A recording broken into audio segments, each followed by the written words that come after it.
Welcome to Mountain Man Explore the Truth. How's everyone doing today or tonight, depending on the time you're listening to the podcast?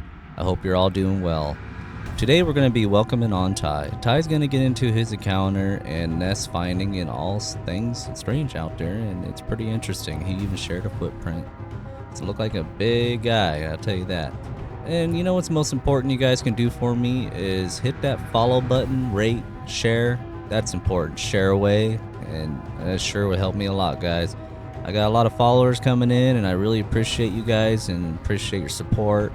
Just share away, follow, hit that bell so you know when there's a new episode that drop. You can find me on Spotify, Podbean, iHeartRadio, and so on. I'm working on more to put on. Be patient. I'll have more available to you. And I'll have my YouTube channel up and running here soon. I had it for a couple years, Mountain Man Explore the Truth. And I got rid of some videos because I want to go in there fresh and put some new ones up. And I'm going to show videos of me going out in the woods and showing interesting areas that we can look into.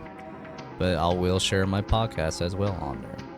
So, once again, guys, if you had an encounter, please email me at mountainmanett@gmail.com. Again, mountainmanett@gmail.com. Or you can private message me on Facebook, Blake Botel, Botel.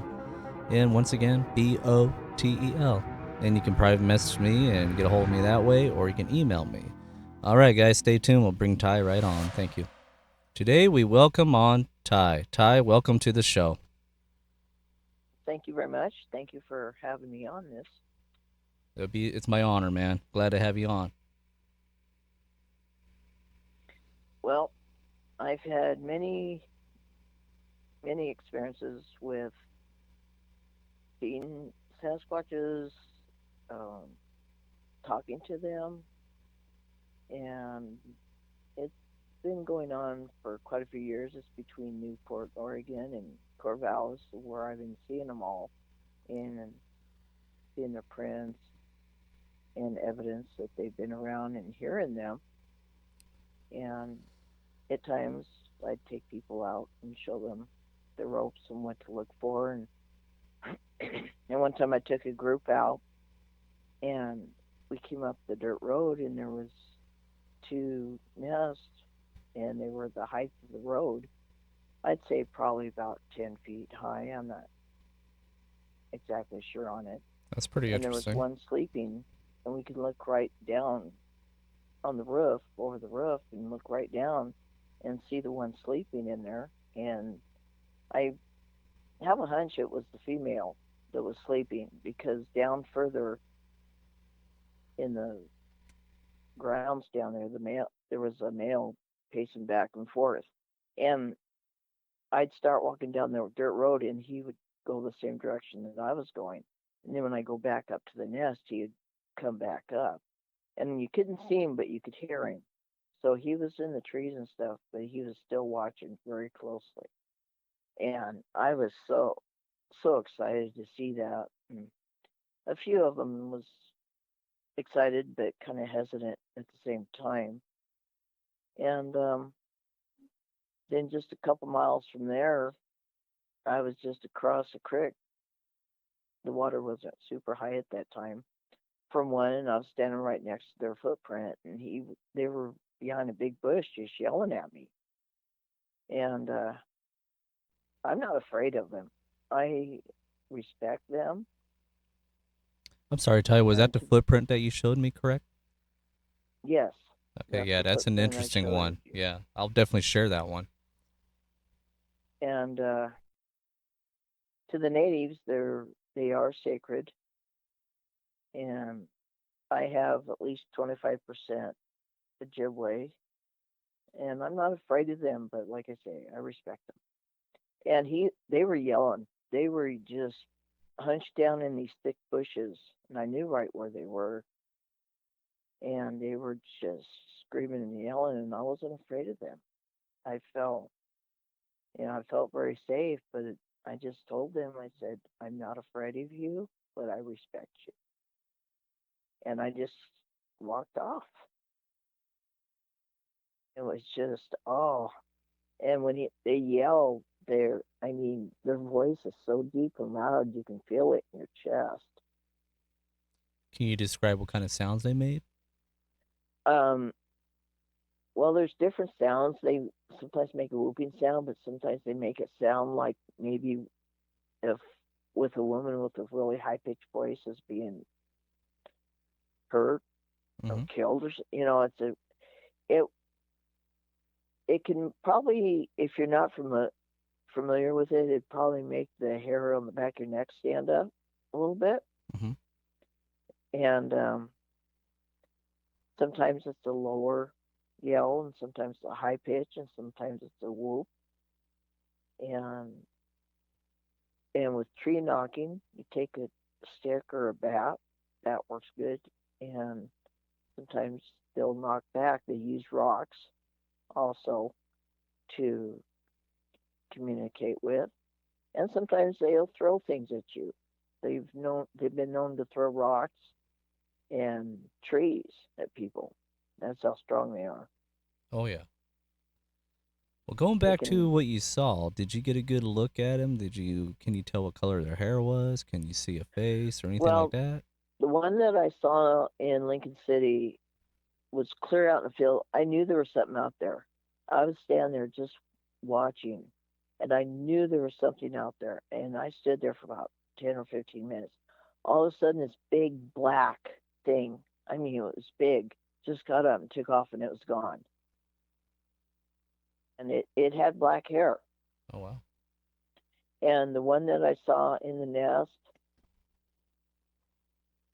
it had black hair also. And it's kind of long and straggly looking, that kind of thing. But didn't get a look at the face or anything like that. Yeah, it can be difficult. The hair color Yeah, though, there's definitely been reports of black, dark brown, reddish. You know, those kind, even white they say or gray.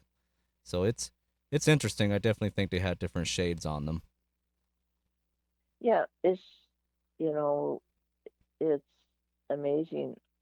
To I figured, or I'm thinking that the ones that see the Sasquatches with white hair, they're probably older ones. You know how older people start getting white hair. Mm-hmm. That's my feeling on it. I don't know if I'm correct or not, but that's my feeling on it. And they they don't really, there's been cases where they have hurt. There's one case, I guess, years ago that supposedly a Sasquatch killed a group of people. But they're more curious about us as we are with them. I mean, when you go camping, take some instruments and play music because, and they like, interested in that kind of stuff. Or they're interested, is what I understand, in kids. They love watching kids play.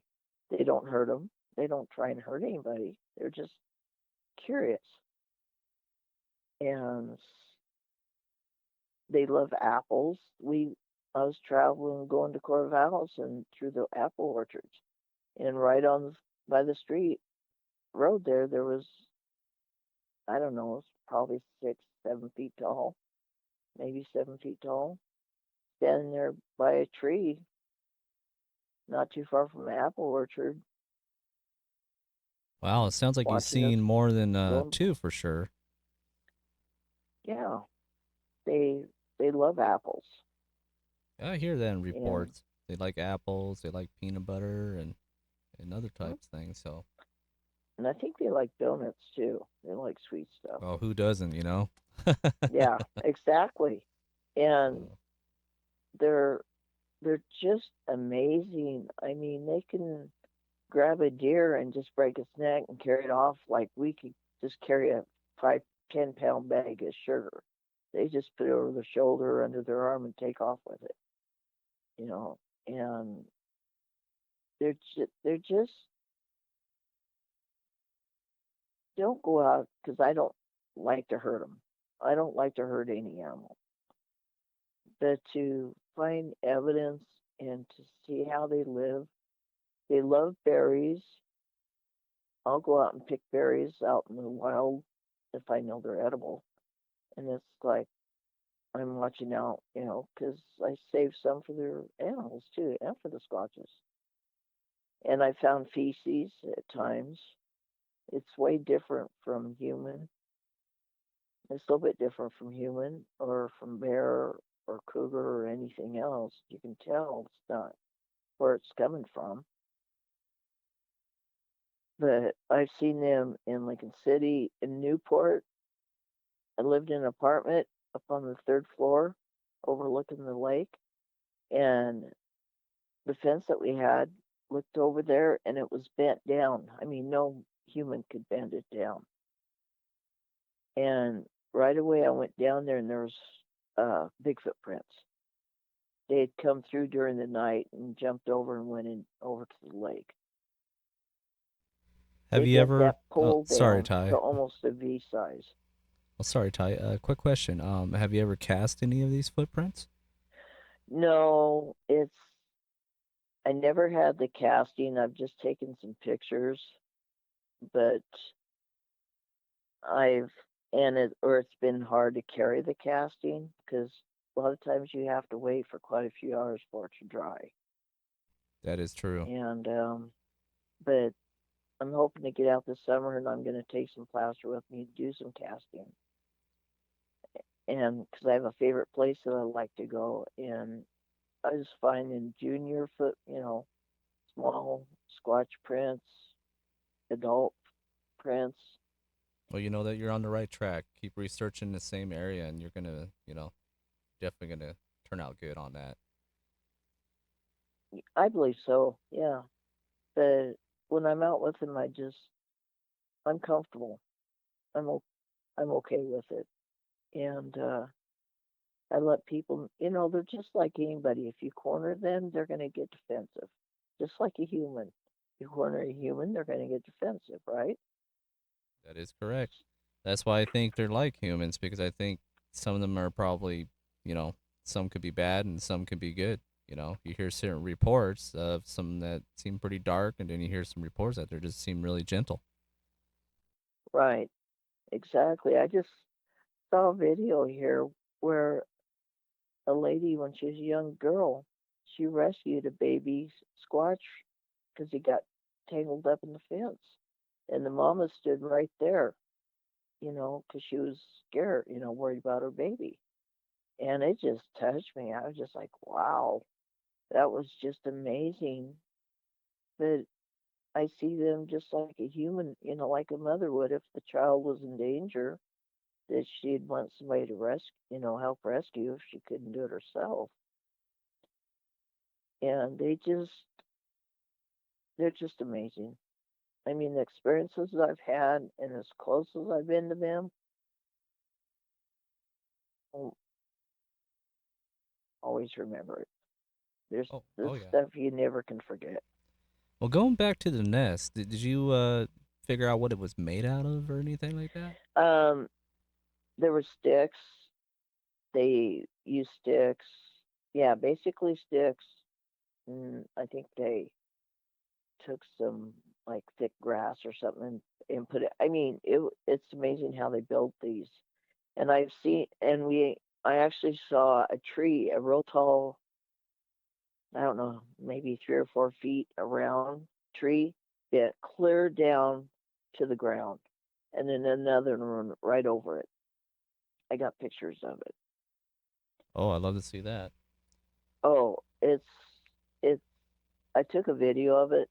I'm not sure how well it's going to turn out. I'll have to take a look at it.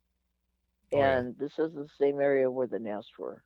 Yeah, I've heard them making nests out of huckleberry bushes and tall grass and tree branches and so on. So that's pretty interesting. Yeah, they even use the ground covering, the leaves or whatever they can find, and Oh yeah. make a nest. I was down by a river. I think it was going towards Corvallis.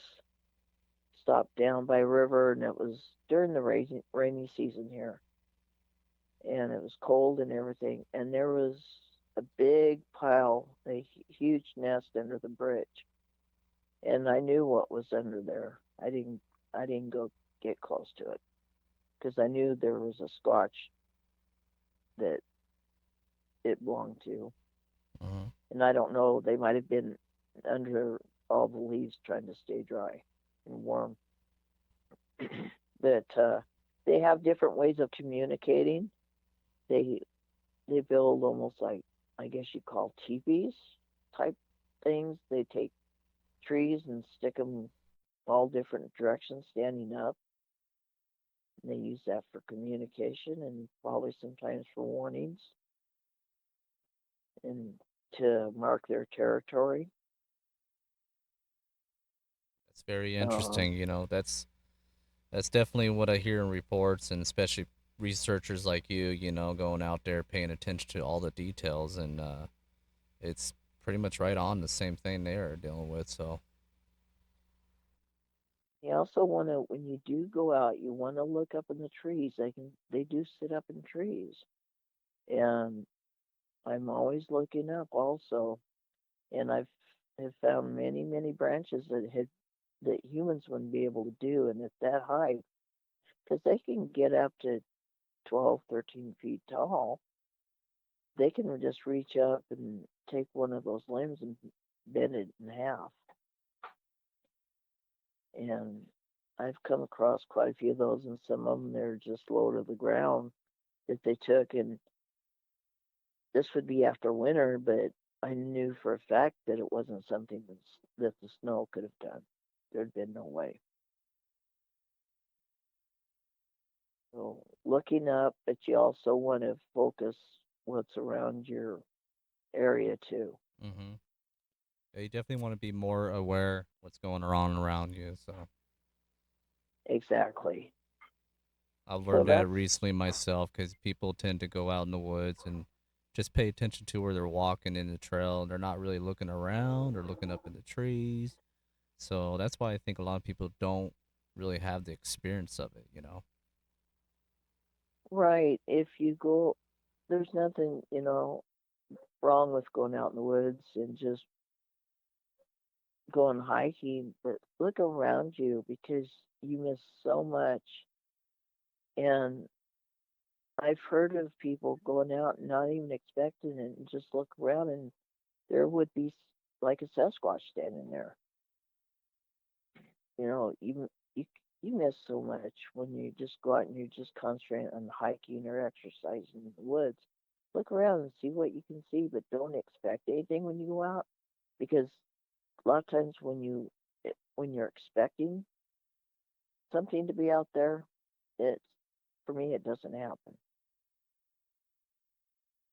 Well, that's a good But point. You got to go out there in a clear mind and just enjoy the woods and not expect to see something like that. Could just happen. And that's very exactly. interesting. So there's been, and I went out to Mount Hood last year, and I wasn't in a real lot of thick woods, but they a lot of times, will traipse through there.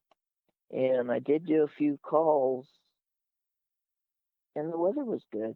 Wasn't too hot, but I didn't get anything. And I tried some tree knocking and listened for a while, and I didn't get any responses, so they weren't in that area that I was in at that time. But they've been known to be spotted up there. Oh yeah, I live up here by the foothills of Mount Hood, and there's lots of reports up here, and I've been trying to get a few of those people on the show too. Right. That's cool. Oh, and another experience I had is I was going from Newport to Lincoln City, and there's a river down there, and I looked down, and there was a Sasquatch down in the water, squatched down, getting clams or getting some seafood. And it was real black. It looked like a black rock at first, but then it moved. It was like, yep, that's a Sasquatch. That's And cool. it was so fantastic. Yeah, well, I think you're on the right track, and you seem to begin quite a bit of experience with these guys. Let's get into what do you mean by them talking with you? Well, like if I do a Sasquatch call, which I don't want to do because I don't want somebody calling the cops on me thinking something's happened to Oh me. no, no, that's Because, fine. but when I don't know what they're saying, but they will answer back at times, Oh, okay, I got you. Okay, that's and interesting. they might. I think, to me, I believe that they think it's another Sasquatch talking to them. And then when I do a whoop, sometimes they'll whoop back, and sometimes I just got knocks back. They'll take rocks or a stick or something to hit on, and it echoes through the area, and that's how you communicate with them. That's cool. Okay. Yeah. Is there anything else you'd like to put out there that you're looking into? Um, I think that's it with the majority of my experiences right now. I mean, I've seen a lot of footprints, but like I said, I'm really hoping to get out this summer and being able to get some prints. Well, I hope you Um, do. I think it's the I right know time. So, it is, and I know Cliff from his museum. I went and visited his museum, and then I talked to him recently.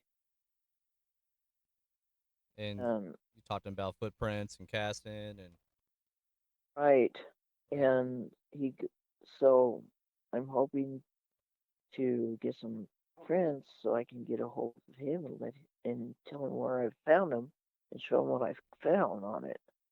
yeah, he's the type of guy to go to. He definitely has a lot of experience with those footprints, and yeah, he can definitely help you out with that. I believe.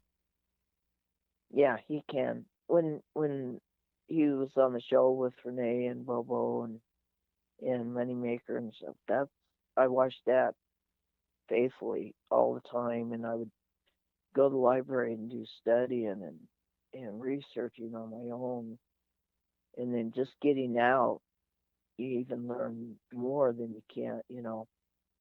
Hmm. You learn a lot more when you can go out and do it hands on too. Oh, I agree with you. So, Ty, let's hear about your paranormal experience. What kind of stuff did you get in? Experience. Oh, it it was just as exciting as Bigfooting, going out and looking for, doing researching out there. For my paranormals, we in Lincoln City was living in this. It used to be a hotel at one time, and it was built like in 1929. Oh wow. And when we moved in, when I moved in there, it just like I could feel different presence besides humans, living humans in there. And somebody told me at one time that there was a door, and behind the door is this drop box that's pretty deep. And I don't know if they were messing with me or not, but that they would throw human bones down there. Oh wow. Um, and I'm like, wow, it got my interest. But one night I was going to work, and as I was going down the hallway, and it's a real long hallway, and all of a sudden this great big flash out of nowhere appeared. And I stopped and I looked around and I checked all the lights and nothing. All the lights were fine. And I really believe that they had taken my picture with something, whatever they used. They were communicating with me on that. And I just went, all I could just do is turn around and go, okay, guys, I gotta go to work. I'll talk to you later. This is awesome. And I was so stoked for the rest of the night. And I came home from work one morning because I worked graveyard. And there was this really old clothespin laying on my pillow. My door was locked, so nobody could get in there. And they had actually brought me a gift, this old clothespin from, I don't know, maybe 1920s, 30s, I don't know, and laid it on my pillow. Wow. That's interesting. And to myself, to them, I just said, thank you for the gift. This is wonderful. And then went up to the attic, up to where these storage rooms are. And I would just sit there and I could just feel presence when I was up there. They didn't show themselves, but I just sat up there and kind of talked like, I know you guys are up here, but you don't need to show yourself. I, I'm okay with it. And I'd sit up there for like 15, 20 minutes, just feeling the presence. So I had experience there, and then the house I was living in, this basement wasn't totally done, and it had huge piles of dirt in there. And the first thing I thought of was there's probably bones under here from somewhere. It's before I found out the, the nature of this place and what went on in this place. And I kind of gave me the creeps to walk in down in there, but I was so curious all the time. It's like, man, I wonder if I should get a shovel and start digging to see if I do find anything in this pile of dirt. It's very unusual to find down below. Mm-hmm. And but I never did. I never pursued it. And then I was in the kitchen one day, had this real thick plastic cutting board. It was a heavy duty one. And it just exploded with no, I don't know if it was air pressure or what it was, but it just exploded in little pieces. And there was nothing hot on it, nothing on it. And I wasn't even touching it. It just exploded. Wow. It was like, okay, is there somebody here that's not wanting me to be living here? Or what are you telling me? I was trying to communicate with whatever was out there. And then in the middle of the night, woke up and there was three guys standing at the foot of my bed. I could describe their facial features, what they were wearing, and I tried to scream, but I couldn't. And I know they were three spirits of some sort, but they were dressed. They were like human, and they just stood there and looked at me. Yeah, that's creepy. It was creepy. But to come and find out, this place, the guy that lived in it tried or did commit suicide in that place. Oh wow. Yeah. And I think if he did commit suicide, I think it was his spirit that was still living there, and it was not a good spirit, unfortunately. Yeah, I think there's some people that spirits that may be trapped. They didn't want to go, and there's some spirits that are really dark. And yeah, I don't know what to make of it. It's very interesting. It really is, and finally moved out of that place. And now, where my wife and I are living here in Portland, I've had experiences like two or three times with spirits. I was sitting in the front room here, and a family, two adults and a child, spirit came through, and there was no wind, nothing to blow the plants around, hanging plants, and they moved the plants that were sitting there. They rubbed against them and moved them, and I could see the black streaks going through the front room and out the wall. Wow.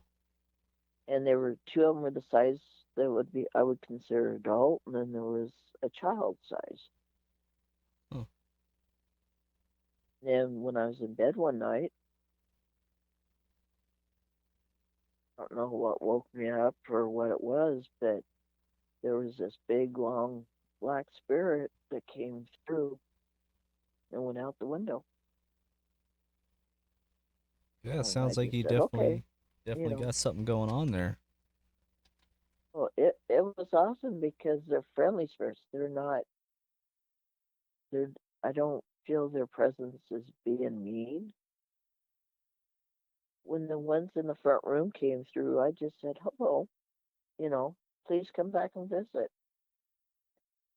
And then one night, I was in a deep sleep and my bed got bumped really hard. I mean, it jarred me and woke me up, and I thought maybe my wife got up and had accidentally bumped into it. And she was in bed asleep.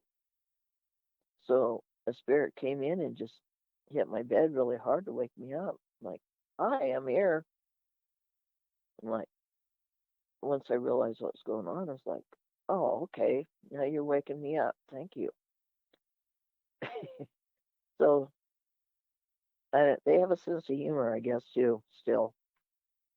Oh yeah, you know, I don't think they're all just something dark or trying to stay quiet. I think a few of them want to be heard, and the dark ones we got to stay away from. Yes, although you don't really have a choice of, you know, which ones come through and which ones don't. But I mean, it's a wonderful experience, Mm-hmm. and I tell them, I say, please, come and visit anytime you want. Come back and say hi. But I haven't seen any for a little while now, but I think eventually they'll be coming back and visiting again. But I don't know if it was ones that had lived in this building and had, because it's not an old building, 2001, or if it's ones that lived here and had passed away and just coming to check to see what the place was. You know, it's, you don't know what spirits are thinking. You can't, I don't believe anyway, but knows what the purpose is, but Yeah, it's nobody a, really it's, knows, and that's like Bigfoot. Like nobody really knows 100%. All we can do is research, and get to know and if, try to figure out what they are, and you're doing a good job researching them. You're starting to figure things out, and we need more people like that out there, and not people out there trying to be Hollywood stars, just people out there actually trying to get the work, right. and not And out trying to kill them or anything either. So, right. And then with the Bigfoots, though, because I've heard people say, well, what happens to them when they die? You don't find their bones, even though raccoons and stuff would eat the bones. But they have been known to actually bury their dead ones, yeah, just even like humans Wolverines do. eat their bones up, eat things up, Right. so there's all kinds of ways that these things can disappear, so Exactly. So those are pretty much my experiences, and I love sharing with anybody that's interested, well, you know or what? if anybody's interested in going out, I would love to share my experiences and what I've learned. Yeah, Ty, I have to say, maybe sometime we'll get together and go check out some areas. There's a recent sighting I'm thinking about checking out here pretty soon. Maybe I'll get in touch with you and we can go check it out. Oh, that would really be great. Yeah. Yes, I would be really. In fact, my wife and I, I've gotten her going out Well, and that's good. That's good. doing this at times. So yes, let's get get in touch on that and see what we can do. Yeah, we'll see if we can work around a schedule and I'll let you know. I'll keep you posted. I really appreciate you coming Oh, on the show and telling us about your research and your encounter and the paranormal experience too. well, thank you very much, and I appreciate your shows. I listened to the one about Cheryl, her experiences, and it was just amazing. I was Mm-hmm. so excited for her. I appreciate So, you listening to it. She's a very interesting gal. I'd like to have her come back on down the road too, just to talk. right, exactly. So, So hopefully she does soon. oh well. Well, thanks for coming on, and if you hold on for a second, I'm gonna end it here, and I really appreciate you coming on. Thank you very much. Well, I'd like to thank Ty for coming on the show. I really appreciate you coming on and sharing your experience and your research. Hopefully, you'll continue on and find more evidence for everyone and educate people. So, once again, thanks again, Ty, for coming on. And a very interesting footprint, and I'll try to upload that on the group page as well. So, I'd like to thank everybody for listening to Mountain Man Explore the Truth. I really appreciate your support, and the follow numbers is insane. I didn't expect to be that much followers, just going for about a couple months now. Compared to the group, well, it's very impressive compared to the group. The group is kind of really low. I haven't been working too hard on it. I need to work on it some more. If you go on Facebook, you'll find Mountain Man Explore the Truth group, and you can join in and, share whatever you want of experience that you had of anything, weird, cryptid, Bigfoot, you name it. So come on and join in the group, and I will try to, explore out and post it in other social medias and yeah, I'm pretty impressed with the following on the Spotify and other platforms. I'm assuming people are listening on. I really appreciate your support, and I did not expect the numbers to be that high. It's amazing high, and I'm not going to share because I'm not trying to brag. I'm not trying to be, competition with anybody. No. I'm just having a great time and sharing people's experience and educating people on cryptid and everything and getting educated myself. So, yeah, I'm very impressed. Once again, thanks for following, and hopefully the group page will be that high of a number too. Maybe in time, but it's really high. Anyways, guys, if you had an encounter, please email me at mountainmanett@gmail.com. Again, mountainmanett@gmail.com. Or you can private message me on Facebook. Look for Blake Botel, Botel. So, I hope you continue to listen, guys, and stay on and join and share it. Share away. Download, rate, follow. Just keep it going, guys. I got more to come. I got some interesting guests coming soon, and I'm going to have a guy that's a researcher, investigator, educate us on some things he's been going through. So I can't wait to have him on. And I got a bunch more people lined up. It's just all about schedule and time. So on that note, I'm starting a new job, so that way I can focus more on my podcast. I'll have like 5 days weekends, 4-day weekends. So that gives me a lot more time to work with getting people on the show. I was having an issue with my current job getting people on because I had like split day off, and so I'm coming up with a better schedule so I can get more people on. I got some really interesting people coming on, so hang in there, you'll hear more. So until next time, guys, let's explore the truth together. Thank you.